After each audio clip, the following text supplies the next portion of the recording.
Hello, this is Mayank again. So, in the last video, we spoke about how some of us are misguided with what health and fitness means. And we saw that some of the popular media around us confuses us with visual stimuli that we perceive as healthy and fit, which is in reality not so true. So, in this video, we'll talk about some of the measurements that would help define what's the current level of health and fitness that one has, and it'll also help us give some clarity on which of these numbers we should prioritize as our goals. Before we proceed, there are some important rules that we should remember. Everything human body does is to keep us alive and is always adapting. We don't get to decide from which location bodies would burn fat. Occasionally I see friends doing planks and crunches in a hope to burn fat from abdomen area, but it never works that way. One would build strong core muscles, but human body will decide to burn fat from any other area, like glutes as an example. Bigger the stress or the older you are, the longer it will take for your body to recover. Little stress is necessary, like running, strength training. To explain this, if one decides to do a little bit more running or lift a little bit more than usual, it helps body to adapt and become stronger. Little bit of hunger makes our brain sharp and it starts to do things that helps increase in focus. On contrary, too much of anything can damage the body. As an example, too much increase in exercise workload very quickly can do irreparable damage. Similarly, staying hungry for too long can be damaging. One might ask, how to decide what is too much and what is too little? It depends on one's current state of fitness and ability. If one is used to fasting for 24 hours, maybe a 30-hour would be a healthy increase. So, if the goal is to get to 48 hours, one can get there gradually.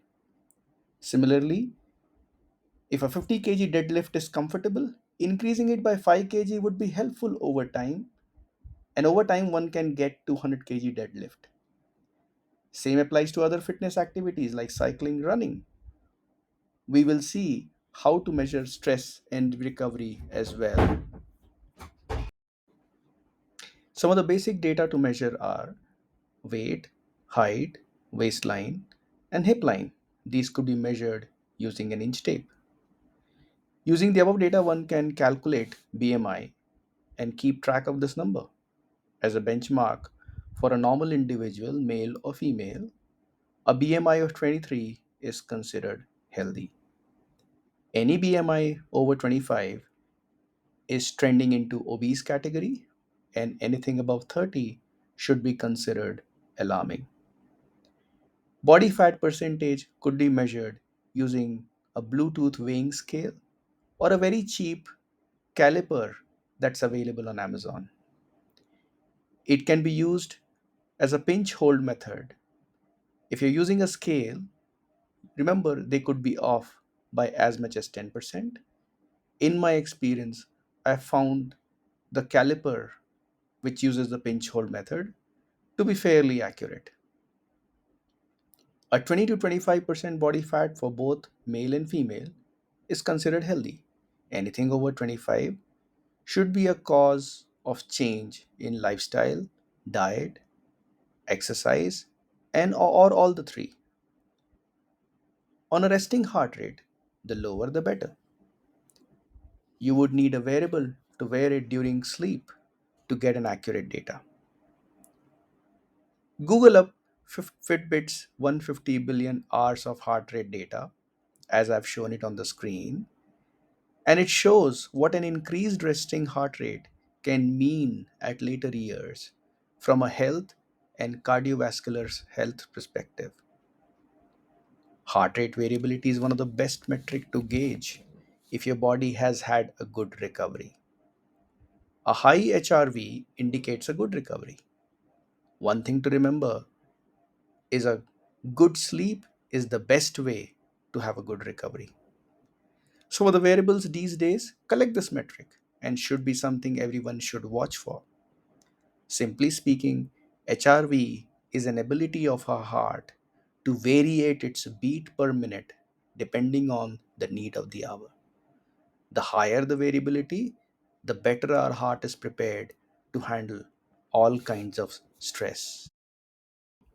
So, if the BMI or fat percentage is not in a healthy range, that becomes a goal number one for anybody who's ever wants to set up a fitness goal.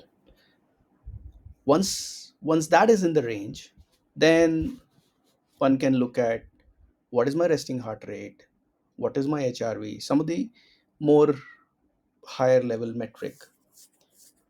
A resting heart rate depends on many factors. Some of them are strength of the heart muscle. One can strengthen your heart muscle by incorporating some cardio routine in weekly schedule. Strength of lungs and oxygen delivery systems. uh, Smoking should be completely avoided. Deep breathing exercises, good blood markers, example hemoglobin, arteries and veins not being clogged, rich diet incorporating proteins, minerals, and nutrients, example iron, help in delivering the nutrients to all the muscles, thereby lowering your resting heart rate. And finally, muscles' ability to consume all the oxygen delivered by heart and lungs. It depends on muscle adaptations, which one can achieve by lots of low intensity walks and some strength training. If resting heart rate is at the right range, below 60 is a good number to have. Then HRV is another metric that one should look at. Um, what is HRV? It's simply a measure of the variation of in time between each heartbeat. Our body handles all kinds of stimuli and life goes on. However, if we have persistent instigators like stress, poor sleep, unhealthy diet, dysfunctional relationship, isolation or solitude, and lack of exercise, this balance may get disrupted. And your fight or flight response can shift into overdrive. HRV offers a non invasive way to signal imbalances in the autonomic nervous system. Based on data gathered from many people, if the system is more of fight or flight mode, the variations between subsequent heartbeats tends to be lower. If the system is more in relaxed state, the variation between beats may be higher. This suggests some interesting possibilities. People usually who have high HRV may have greater cardiovascular fitness and may be more resilient to stress. Who am I and why should you listen? I work in corporate tech with over 25 years of experience and hold leadership position. I've been always very fit, but over the last 1 year, pictures on top, I believe I have moved the needle to a higher level. Top left is a pic from October 2023 on green t-shirt, and top right, the one in the red t-shirt, is from December 2024 when I completed 50-kilometer Bangalore Ultra Marathon.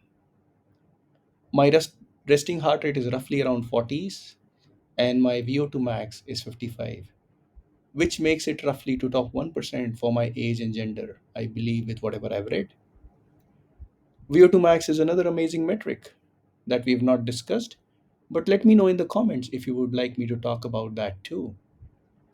The bottom picture is my finishing on podium on a trail run in Bangalore across age categories. Also, fitbee.ai helps in charting your health and fitness journey. Do get in touch if you're interested. Thank you. Please like and subscribe to support the channel and let me know in comments if there's something else you would want me to talk about.